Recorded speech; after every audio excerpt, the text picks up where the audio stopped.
Assalamualaikum warahmatullahi wabarakatuh. Perkenalkan, nama saya Yan Aji Prestia. Saya peserta Latsar Angkatan 174 tahun 2025. Hari ini saya akan mereview kembali terkait pembelajaran agenda 3, yaitu kedudukan dan peran PNS untuk mendukung smart governance yang telah disampaikan oleh Bapak Bayu Erlangga.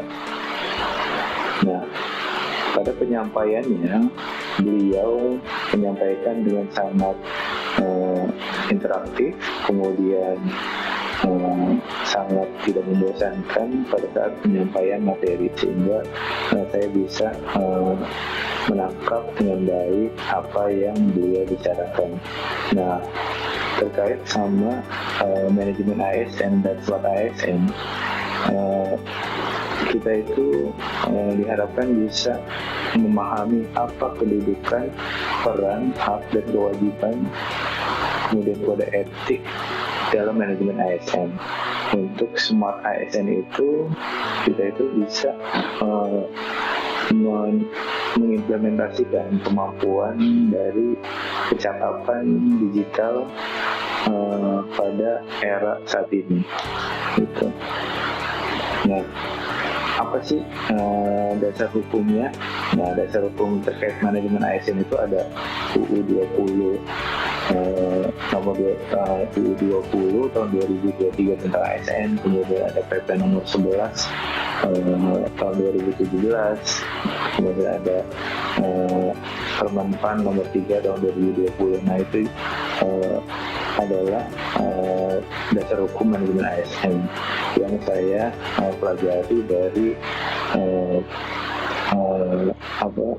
di agenda 3. Kemudian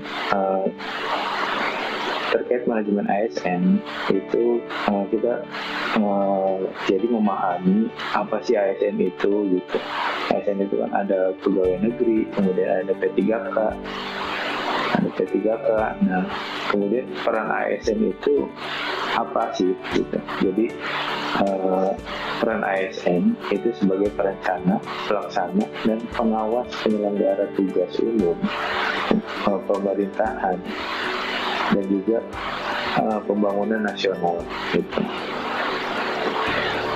Kemudian fungsi ASN itu, yang pertama itu pelaksana kebijakan, yang kedua itu pelayanan publik, yang ketiga perekat dan pemersatu bangsa. Nah, kemudian kita belajar smart ASN. Smart ASN itu kita dibuat untuk seberapa jauh kita memahami dunia digital saat ini gitu. Di Smart ASN itu kita mempelajari bagaimana kecakapan digital dalam organisasi, kemudian literasi digital ASN. Nah, sebenarnya Smart ASN itu kalau menurut saya itu adalah konsep ASN yang memiliki kompetensi digital, inovatif serta adaptif terhadap perubahan zaman saat ini. Gitu. Nah, kalau literasi digital itu terkait kemampuan menggunakan teknologi yang dikuasai oleh Smart ASN. Nah, apa saja sih literasi digitalnya? Itu seperti digital skill, kemudian ada digital culture, digital ethics, kemudian ada digital safety gitu. Nah,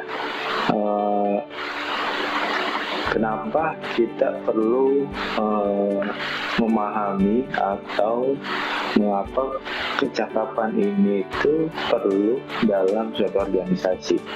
Nah, kecakapan ini perlu karena agar organisasi itu lebih adaptif terhadap perubahan zaman, kemudian era digital ini memungkinkan organisasi akan lebih produktif dan lebih efisien dalam penggunaan teknologi. Nah, kemudian organisasi jadi lebih kompetitif. Nah, itu yang saya pelajari pada agenda 3.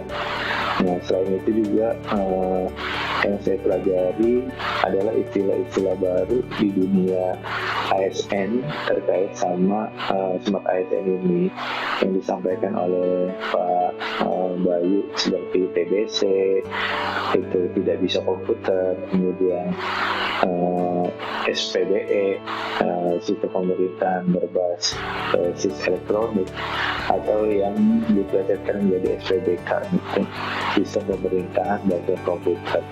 Nah, ini sangat menarik sekali untuk dikaji lebih dalam. Semoga apa yang sudah saya pelajari ini bisa bermanfaat untuk menjadikan saya smart ASN dan bisa beradaptif terhadap perubahan dan perkembangan zaman di era digital saat ini. Terima kasih banyak.